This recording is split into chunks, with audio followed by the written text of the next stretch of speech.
My boss implemented a 3 strikes lateness policy, so I made sure she was fired under it. The email came on a Monday. Subject line: new punctuality standards, effective immediately. My manager Diane had written a novel. If you were late 3 times in 30 days, you were terminated. No exceptions, no excuses. Clock-in timestamp would be monitored. Even 1 minute late counts as a strike, she announced at the staff meeting. This company runs on precision. I worked at a call center in Phoenix. We handled insurance claims. Diane had been our manager for 6 months and treated us like we were in the military. The policy seemed harsh, but fair, until Diane started using it as a weapon. Strike 1 happened my second week under the new rules.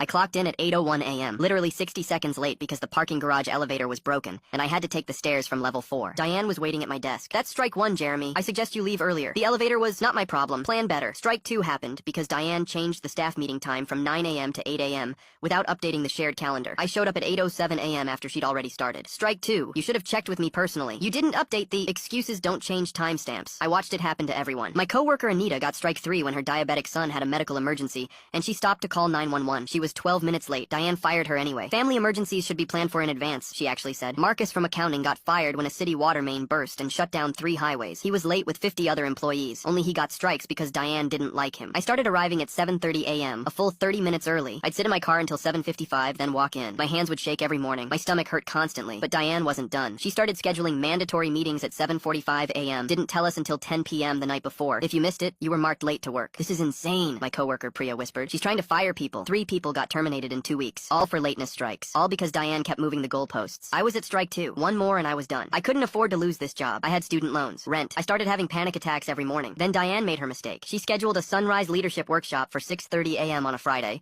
required attendance for management. She sent the email at 11 p.m. Thursday night. I wasn't invited. I wasn't management. But I remembered something from the employee handbook. Managers were technically hourly contractors under Arizona state law because of how our payroll was structured. They had to clock in just like us. Same system, same rules. I checked Diane's clock-in history. I had access because I was backup admin for the timekeeping software. There it was. She'd been late 4 times in the past 30 days. 8:02 a.m. on March 3rd, 8:01 a.m. on March 10th, 8:03 a.m. on March 18th, 8:01 a.m. on March 24th. 4 strikes. Her own policy said 3 was termination. My heart was pounding so hard I could hear it. I took screenshots, printed them, printed the original policy email with her signature, highlighted the words "no exceptions" in yellow. I walked straight to HR. Diane created a zero-tolerance policy, I told them. She's violated it 4 times. The HR director, Sharon, looked at the timestamps. Her face went pale. This is her policy? Her exact policy. No exceptions, no excuses. That's what she wrote! Sharon called Diane into her office at 10 a.m. I watched through the glass. Diane's face went from confident to confused to horrified in about 90 seconds. She tried to argue. I could see her gesturing wildly, pointing at me through the window. Sharon held up the policy printout, pointed at the words "no exceptions" that Diane herself had written in bold. Diane was escorted out by 10:30 a.m. Box of personal items in her arms. Her access badge already deactivated. She walked past my desk on her way out, stopped, stared at me. "You planned this?" "No," I said. "I just followed your rules." Her replacement removed the policy the next day.